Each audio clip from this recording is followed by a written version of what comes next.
आरोप। आज महत्वपूर्ण फैसला हमारी सरकार, मेरी अर्धन्यायिक जो कोर्ट है, मेरे अर्धन्यायिक कोर्ट में जो केसेस चलती है, कौशी जुडिशली कोर्ट है रेवेन्यू डिपार्टमेंट का, उसका मेरे अंडर में केसेस चलती है। उसमें एक बहुत बड़ा मामला आया था, संजय गांधी उद्यान की भाईंदरपाड़ा की 1100 एकड़ ज़मीन, जो ज़मीन कोई प्राइवेट व्यक्ति के नाम से लगाना चाहिए, ऐसा एक केस था। बीच में फॉरेस्ट डिपार्टमेंट इस केस में आया नहीं था, उनको पार्टी नहीं बनाई गई थी।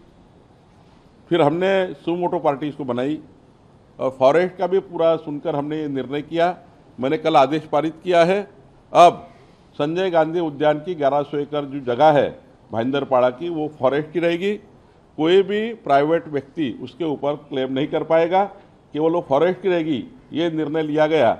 ये निर्णय के ऊपर बहुत लोगों ने आक्षेप लिया था कि सरकार की ऐसी मंशा है कि ये संजय गांधी उद्यान की ज़मीन को बर्बाद करना चाहते हैं। हमारी जो कौशी जुडिशली ऑर्डर है वो ये कहती है कि अभी वो ज़मीन फॉरेस्ट की है।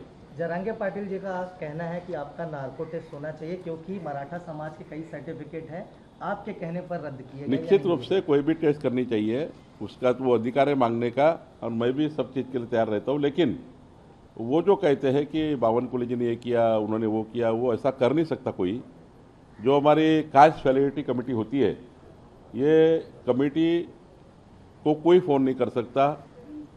वो एक कौशी जुडिशरी टाइप कमेटी होती है, वहाँ पे जुडिशियल कमेटी होने के नाते उसको कोई भी फ़ोन नहीं कर सकता, मंत्री फ़ोन नहीं कर सकते, उनको कोई डिक्टेशन नहीं दे सकते हैं।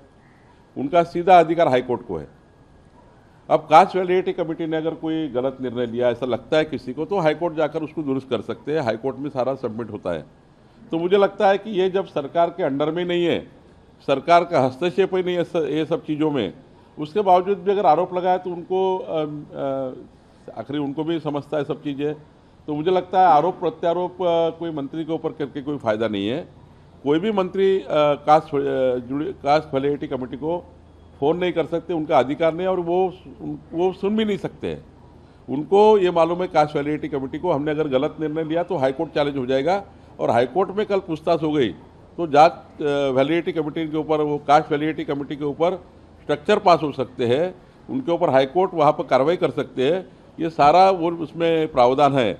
तो मुझे लगता है किसी मंत्री को, किसी व्यक्ति को कास्ट वैलिडिटी में दखल अंदाजी करने का अधिकार नहीं है। जाति जनगणना को लेकर के कांग्रेस हमेशा से विरोध में रही है, और यही कांग्रेस आज सुनेत्रा पवार जी को गुड़िया के नाम पे कहती है। कांग्रेस पार्टी अपना अस्तित्व बचाना चाहती है। ऑलरेडी केंद्र सरकार और मोदी जी ने ओबीसी की कास्ट वाइज जनगणना को मान्यता दी है, जो कि कांग्रेस ने कभी स्वतंत्रता के बाद नहीं किया था। उनकी कई सरकारें बनी इस देश में, कई दिन से मांगती कि कास्ट वाइज सेंसस करिए, लेकिन कांग्रेस ने कभी नहीं किया। उनकी सरकार में कभी ये मांग कई बार उठी नहीं किया, उन्होंने ओबीसी पे अन्याय किया। जब हमारी सरकार ने ओबीसी का कास्ट वाइज सेंसस चालू किया है, तो अब वो उसका क्रेडिट लेने के लिए कांग्रेस पार्टी कुछ मोर्चा वोर्चा निकालती है, कुछ रैली निकालती है। झूठे हैं ये लोग, कांग्रेस पार्टी के लोग। ऑलरेडी मोदी जी ने प्रावधान किया है, हमारी सरकार ने ऑलरेडी काम किया है, तो ये इसका क्रेडिट लेने के लिए कर रहे हैं।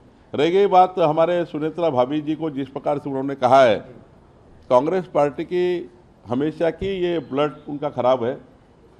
इनके ब्लड में महिला के विरोधी इनकी पार्टी का संविधान है। इनके पार्टी में कभी बहनों को उन्होंने अच्छा नहीं देखा। उन्होंने बहनों के ऊपर कई बार हमारी जो भी महिलाओं के बारे में निर्णय होते हैं उनको उन्होंने क्रिटिसाइज़ किया।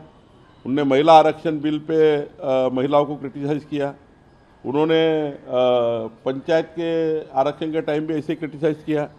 जब सरकारें लाड़की बहन जब निर्णय हुआ था, वो टाइम उन्होंने हाईकोर्ट में पिटीशन डाली ये योजना के खिलाफ। अब महिला शेतकरी बिल हमने जो लाया, उसके ऊपर कांग्रेस पार्टी ने आक्षेप व्यक्त किया। कांग्रेस पार्टी हर बार महिला विरोधी गतिविधियों में काम करती है, और सुनेत्रा भाभी जी को जो उन्होंने कहा वो नीच और संस्कार में नहीं बैठते ऐसे शब्द कहा है।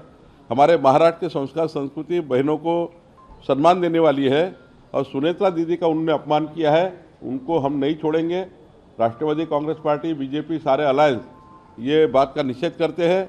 हमारी दीदी सुनेत्रा जी पवार, इनके ऊपर कोई आक्षेपार्ह अगर कोई कहेगा, उनको हम नहीं छोड़ेंगे।